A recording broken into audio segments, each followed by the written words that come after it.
The limited time I got to spend with a slice of Flying Wild Hog's Evil West felt almost like I was time traveling. A linear third-person action game with hidden collectibles and no side quests, checkpoints that don't involve bonfires, open areas that double as combat arenas to crunch through enemies before moving on to do it again? They don't make them like this anymore, and a game like this really makes me wish they did.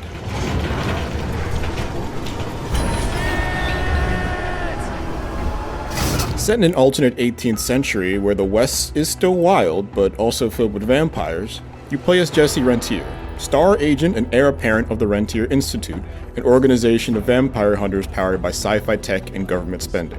As the tough-as-nails man on the ground, you're the go-to for when a dirty job needs doing. I'm gonna take it for a test drive. In the demo level I played, that job was recovering missing technology in a snowy mine. Story and character exploration were very light in this build, even with a sort of sidekick to banter with. Luckily, you have a faithful sidekick who can kickstart that thing. Jesse seems largely like your run-of-the-mill tough guy protagonist who would rather shoot off his gun than his mouth. Meanwhile, much of the setting is cool on the surface. The Nikola Tesla-inspired electropunk tech is gaudy and over-designed in a way that attracts more than repulses. The unnatural tech juxtaposes starkly with the supernatural brutality of many of the vampire designs as well.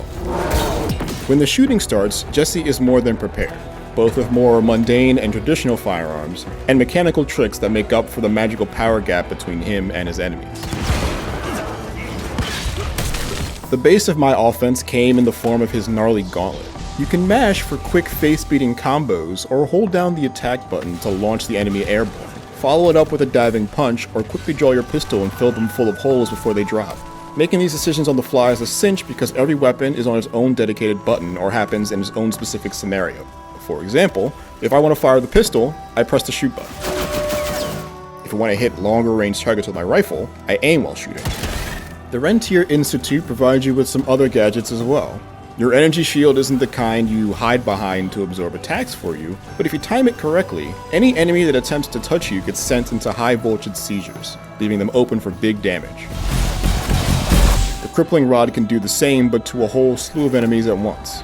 Outside of being flashy, all of your tools feel like they are tailor-made for specific situations, and none feel like they are made irrelevant or redundant when compared to the others. There looks to be a ton of ways to upgrade and personalize your tools around your preferred playstyle. You can add more functionality to your weapons, like being able to get bullets spent shooting weak spots on monsters refunded. Or you can add more character-focused perks that give you new abilities or alter and extend the ones you already have. Standard skill tree stuff at first glance, but when you start seeing these knock-on effects add up, Jesse really starts becoming the kind of one-man army they present him to be. Finally, these vampires here aren't your Bela Lugosi Draculas. Some are skinless feral beasts whose bodies are flailing around on autopilot in search of your neck. Some are almost like hives for large, glowing explosive insects that march to their deaths to ensure yours. These are inventive and sometimes pretty challenging creatures that definitely make me want to know more about what weird horrors lurk in the shadows of this alternate history America. The linearity of the stage I played was counterbalanced fairly well by the amount of nooks and crannies that were scattered around to find consumable items, money, or other collectibles. I wasn't particularly moved to search every inch of the stage in this demo, but I can see the more OCD gamer having plenty of boxes to check in a full release.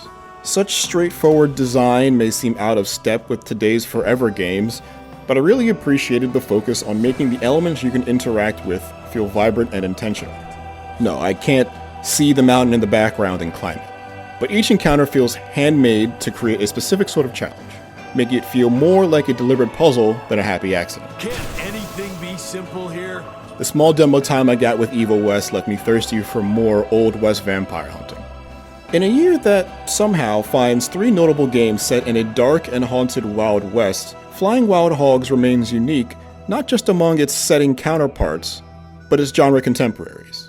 Action is easy to get your head around quickly, but reveals new layers of depth and strategy with every new powerful upgrade, bizarre tool, and fanged foe. For more on Evil West, check out the last 2 gameplay trailers. And for everything else in the world of video games, stick with IGN.